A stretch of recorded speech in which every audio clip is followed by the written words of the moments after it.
This episode is brought to you by LifeLock. The holidays mean more travel, more shopping, more time online, and more personal info in places that could expose you to identity theft. That's why LifeLock monitors millions of data points every second. If your identity is stolen, their US-based restoration specialist will fix it, guaranteed or your money back. Get more holiday fun and less holiday worry with LifeLock. Save up to 40% your first year. Visit LifeLock.com/podcast. Terms apply. This episode is brought to you by Shopify. Forget the frustration of picking commerce platforms when you switch your business to Shopify, the global commerce platform that supercharges your selling wherever you sell. With Shopify, you'll harness the same intuitive features, trusted apps, and powerful analytics used by the world's leading brands. Sign up today for your $1 per month trial period at shopify.com/tech, all lowercase. That's shopify.com/tech. The guy who has the gargantuan job of making sure that Times Square is spick and span and ready to handle this enormous crowd is Tom Harris of the Times Square Alliance. He's been there for many, many years, and he joins us today on WABC. Good morning, Tom.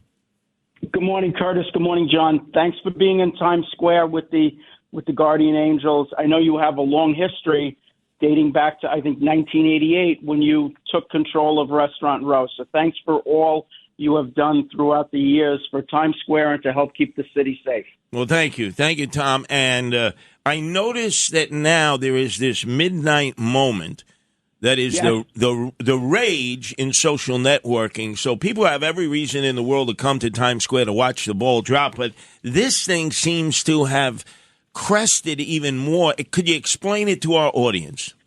Sure. So this is actually 12 years old. We've been doing this for over 12 years, almost every night, 364 nights a year from 11:57 till midnight. We have a different artist each month that comes in, and we have over 90 screens. The artist takes over the screens and gives a nice, it's a nice show. It's a nice gathering place for people after they go to a show, after they grab a drink after that show, or if they're just in Times Square. And we've gotten a huge uptick on social media in the last couple of months, and it's really it's fantastic for us because we've been doing this for 12 years, and it's great people are noticing. Now, Tom, did you ever notice that an average resident of New York City, a lot of them, they just never go to the ball dropping, but people come in from Buenos Aires, Rio de Janeiro, Madrid. They plan their entire year's activity by being there when the ball drops. How difficult is that to coordinate all of these foreigners coming in together, many of them who don't speak English, who just want to be there for that historic moment? So this is a fantastic time of the year. We really lean into this. We plan for it 365 days a year, and we work very closely with all the city agencies. The New York City Police Department does a great job of keeping us safe in Times Square, and they do it that night. They're out in force. We coordinate with the local businesses, with the local hotels to make sure that they can do business. People could get to the hotels. And Curtis, there are a lot of New Yorkers who come because this week I have more friends than I ever have throughout the year. So there are a lot of people who do come to Times Square from the city. Now, one question that I got asked 2 nights ago, a lot of tourists, they see the signs with the gun, with the slash through it says no gun zone. They're confused about that.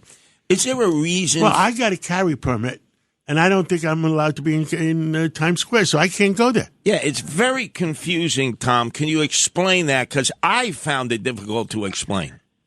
So, okay, I'm very proud to say that I'm not an attorney, so I don't understand all of the legalities surrounding it. But there was a state decision, I think it was the Bruin decision about pistol permits and approvals. And as a result of that, it was a Supreme Court case, and they allowed some time, place, and manner restrictions on carry permits. The Supreme Court, I believe, mentioned Times Square as a place when it came out, it wasn't the Supreme Court. It was the governor's office, I believe. And they said to get even with the Supreme Court and get even with people that have permits was you can't carry it in church, you can't carry it in restaurants that serve alcohol, and you can't carry it in Times Square. I don't know. There must be other restrictions, but that's not right. That's not right. The thing that who's getting even with who? John, I agree with you because we don't have a problem with legal people carrying guns, committing crimes. We have a problem with criminals carrying guns, committing and they don't crimes. need a permit to criminals. And yes, well, they do need a permit, but they obviously don't have one because they're criminals. So I agree with you. It was done. And look, the one thing I will tell you is that there are a lot of people in Times Square. We have challenges. And the one thing we don't need is more guns. We have a lot of police officers who carry guns. We have there's a ton of. No, you're going to have a great. Listen, last year I was watching it on television. I was here in the studio talking to people worldwide, and the safety factor at Times Square. The NYPD does a great job. You guys do a great job, and everything is great. I was just talking on a normal course of business. Now, question here, Tom. Yes. While I was there for an hour and people were circulating, they're coming up, and you know what the number one thing they wanted to see in Times Square? The naked cowboy. Correct. They wanted to go to see where the naked cowboy. Suppose it's cold. He's still out there. And he doesn't care. He wears John, his. He's out.